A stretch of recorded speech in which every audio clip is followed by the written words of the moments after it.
Hello everyone. Well, this is a video I didn't think I'd be making in a hurry. It's not a rant. Let's get that out of the way first. This is wow, my layout isn't running, and I think some of you will already know why. I purchased the NCE Power Cab as my choice of controller for this layout, and to begin with everything was absolutely fine.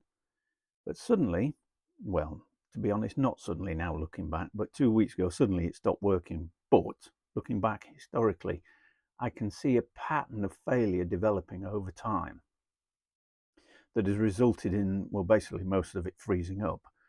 I saw various pads stopping working, freezings.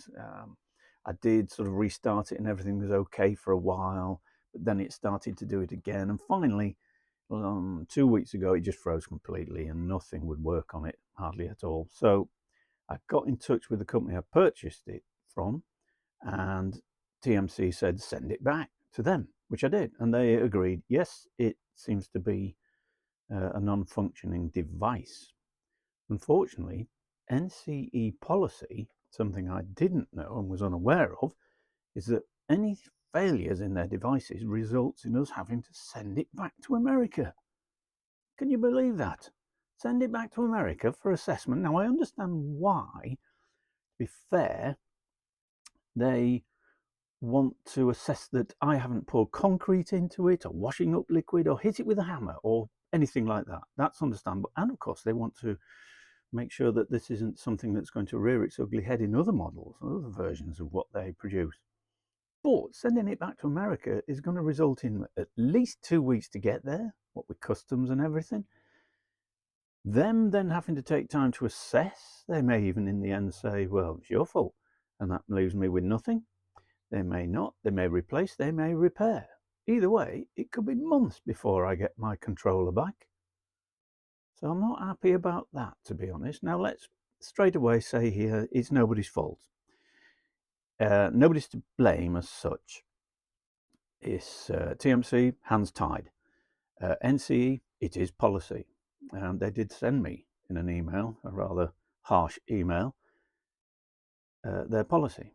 Cut and paste, and that's all it was. No hello, no how are you, just cut and paste the policy, and that was it. So I'm stuck with nothing. No trains to run, no way of running them. I'll tell you now, I am considering changing to another controller. I don't know what yet, and obviously at cost.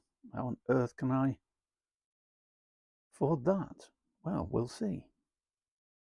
So, not a gripe, it's not a rant, it's just something I think people should be aware of. If you buy an NCE product, and if it goes wrong, which to be quite fair to them, I don't know anybody else out of the people I have spoken to that have got a failing device. Should it go wrong, it has to go back to America.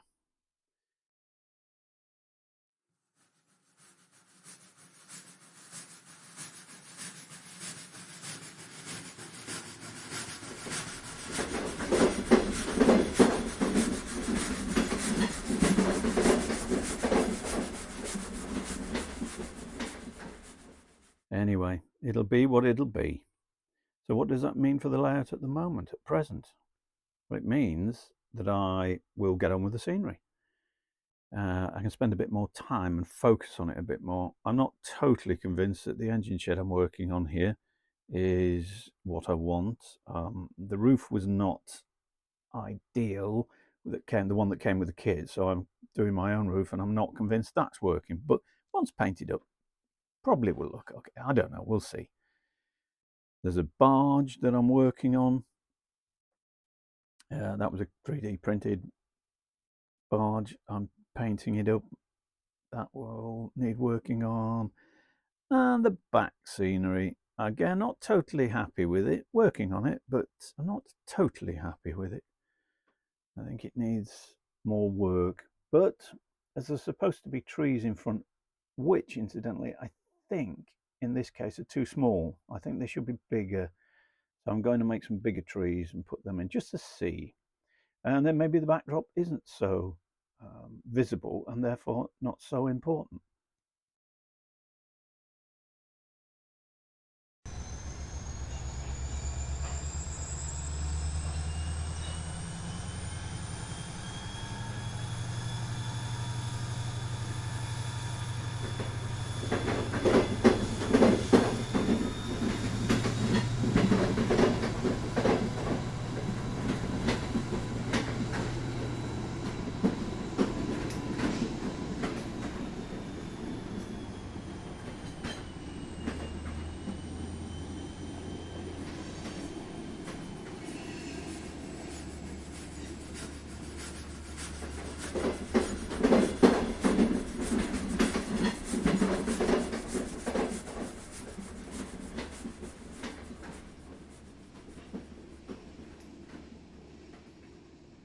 I will, of course, keep you informed on how things develop with the NC power cab and what decisions I make on the back of that when and if I ever get it back. Till next time, bye for now.